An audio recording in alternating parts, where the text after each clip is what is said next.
Las Vegas seeing a drop right now in tourists. Fewer people are coming to Las Vegas, the first double-digit decline since 2021. Is Las Vegas in trouble? Visits to Las Vegas down in June 2025. A lot of people not coming to Las Vegas because it's too expensive. Holy shit, dude. I ain't never seen Vegas look like this on a Saturday at 1 a.m. There's literally nobody else here at the airport. 8:45 a.m. This is the state of the strip. Wow. Where's the people? Las Vegas is empty. And no, it's not a random weekday or a heat wave keeping tourists away. Las Vegas is empty. And that may be one of the clearest warning signs about where America's economy is heading. This was once the ultimate playground for everyday Americans. Affordable flights, cheap buffets, dazzling shows. A quick escape from reality. But in 2025, the reality is very different. Hotel occupancy is down, visitor numbers are dropping, and workers across the Strip are feeling the crunch. Very concerned because it's slow. When I drive down the Strip going to work in the morning and I barely see visitors out there. So what's really going on? Is Las Vegas becoming a luxury retreat for the ultra-wealthy? Or are we seeing something much bigger? A quiet collapse of middle-class spending across the country. In this video, we dive into the numbers, the stories, and what it all means for America's future. Because sometimes when Las Vegas is empty, it's not just about tourism. It's about the middle class disappearing. Part 1, Vegas is empty. You're right, but why? Let's begin with the facts. In the second quarter of 2025, Las Vegas experienced an 11.3% drop in total visitors compared to the same period in 2024. That's not just a dip, it's a red flag. Even more concerning, the number of international tourists fell by over 13% according to data cited by Time magazine. Hotel occupancy across the city in July was just 67%, far below the 80–90% Las Vegas used to maintain, especially in summer. And if you've been to the Strip recently, you can feel the change. The sidewalks are quieter, lines are shorter, casinos aren't buzzing the way they used to. It's not just perception, the numbers back it up.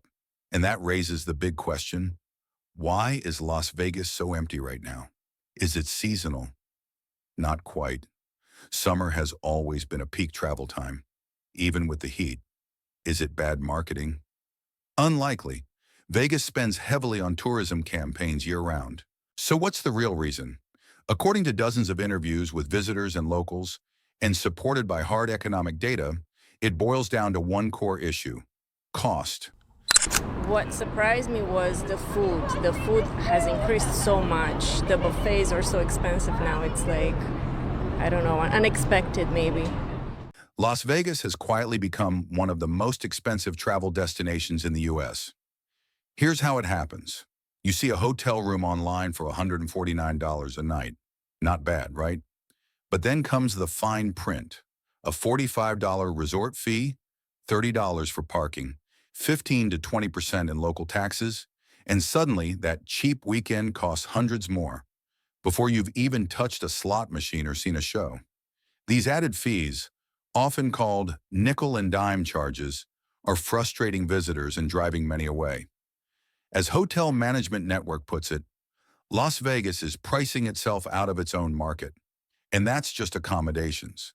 Meal prices, show tickets, and rideshare fares have all increased substantially over the last 3 years.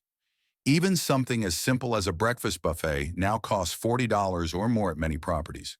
It's no longer the bargain it used to be. And the people who notice most? Not the wealthy high rollers, but the everyday middle-class travelers who once made Vegas what it is.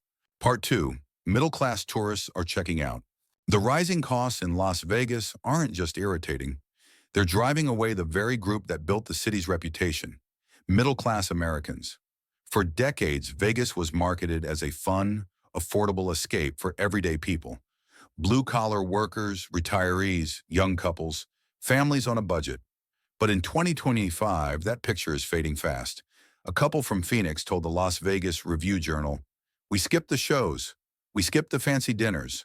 Honestly, it just wasn't worth the money anymore." And they're not alone. Across the U.S., discretionary spending is falling sharply. According to Investopedia, non-essential travel spending dropped 11% in Q2 of this year. Inflation might be slowing, but it hasn't reversed. Groceries, rent, healthcare, they're all still elevated.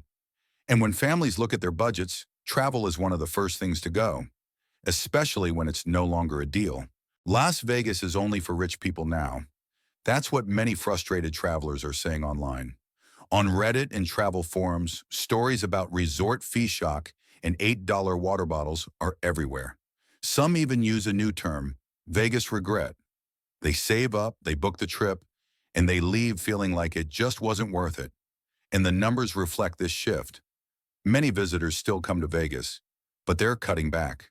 They're staying fewer nights, skipping shows and fine dining, avoiding high-end shopping, and saying no to $400 bottle service.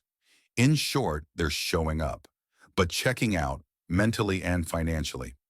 Las Vegas may still draw crowds, but the spending per visitor is down, and that matters more than headcount. Because a city built on indulgence doesn't survive on foot traffic alone. It needs people to spend freely, something the middle class is no longer willing or able to do. Part 3, workers are feeling the pain too. When tourists pull back, it's not just the casinos and hotels that take a hit. It's the workers, the people who keep Las Vegas running behind the scenes, who feel the pain first. Bartenders, servers, valets, housekeeping staff, show performers, taxi drivers. The human engine of the Vegas economy, and lately they've been struggling. A bartender at a mid-tier resort told Time magazine, "Tips are down 40%. Morale is worse. It feels like we're waiting around for people who aren't coming." In Las Vegas, tips aren't extra. They're essential. For many service workers, tips make up the majority of their income. Always take care of the people coming to pay you, right? I always tip, I always do stuff. So tipping 1% of the jackpot and tipping $1,000 to them, I always tip every single time. So thank you so much for that. So, I don't know what to even say. So when foot traffic slows and customers cut back, the impact is immediate and brutal. Some restaurants have shortened their hours or closed entire days of the week. Housekeeping shifts have been cut in half. Small theaters are canceling shows mid-run because they can't fill even half the seats. This isn't just a bad month. It's a shift in momentum that's stretching into its third straight quarter. And while some executives point to high-end clientele still spending big, that wealth doesn't trickle down evenly. A high roller dropping $10,000 on blackjack may tip a dealer generously, but they won't be buying hot dogs from the street cart or tipping rideshare drivers. The everyday economy of Las Vegas is powered by volume, not just luxury. Fewer visitors mean fewer jobs, fewer hours, and more economic anxiety for thousands of locals. And let's not forget, this is a city where many workers already live paycheck to paycheck, with rising rents and limited benefits. As the Las Vegas Review-Journal reported, several casino unions are already pushing for emergency wage adjustments, citing unsustainable conditions. One union rep described it simply, "Vegas can't just be for the rich. If working people can't make a living here, the whole thing falls apart." That's the truth many don't see when they look at glossy billboards and luxury suites. Behind the neon lights, real people are being left in the dark. And the question is no longer just, can people afford to visit Vegas? It's becoming, can people afford to live here at all? Part 4, a city in crisis or a country in decline. What's happening in Las Vegas isn't just a tourism slump. It's a mirror, reflecting deeper cracks in America's middle class and the structure of the economy itself. Yes, inflation has cooled compared to the 2022-2023 peak, but the cost of living remains stubbornly high. Groceries, gas, rent, health insurance, they're all still eating up more of the average household budget. And in 2025, new tariffs and trade tensions are pushing prices on consumer goods even higher. So what happens? People cut back on extras. And in America, Vegas is the definition of extra. Weekend getaways, fancy meals, VIP experiences. Those are the first things to go. But here's the twist. Luxury spending at the top is still strong. High-end resorts like the Wynn and Bellagio report stable bookings, with premium guests continuing to splurge on suites, bottle service, and private shows. Some casinos are even increasing their VIP-only offerings. Vegas hasn't lost all its traffic. Just the part that came by car, not by private jet. That means we're not seeing a total collapse. We're seeing a resegmentation, where Vegas now functions as a premium destination, no longer accessible to the average American. And that's the real shift. Because if even Las Vegas, built on affordability, fun, and freedom, is pricing out the middle class, what does that say about the rest of the country? It suggests something bigger. Not just a city in crisis, but a nation where the gap between the haves and have-nots is widening. Fast. Part 5, A Mirror to the American Dream. Las Vegas has always been more than just a city. It's been a symbol, a place where anyone, no matter where they came from or how much they had, could show up, take a chance, and feel like a winner. It was flashy, loud, over the top, and somehow still accessible. But today, that symbol is fading. For millions of Americans, Vegas now feels out of reach. And it's not just about rising hotel rates or $30 cocktails. It's about the slow erosion of something bigger, belonging. The feeling that there's still room at the table. When the most iconic people's playground becomes a luxury island for the wealthy, it sends a message. Whether intentional or not, this country isn't for everyone anymore. Because Las Vegas is empty, not just in numbers, but in what it used to represent: a fun, affordable escape, a middle-class fantasy, a taste of freedom. If we lose that, what else are we losing? And what happens when a place built on dreams no longer welcomes the dreamers? So here's the question. Is Las Vegas changing, or is America? If the middle class can't afford a weekend in Vegas, what else is quietly slipping out of reach?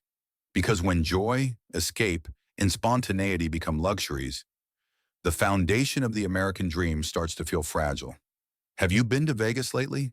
Did it feel like the same city it used to be? Or did something feel off? Let us know in the comments.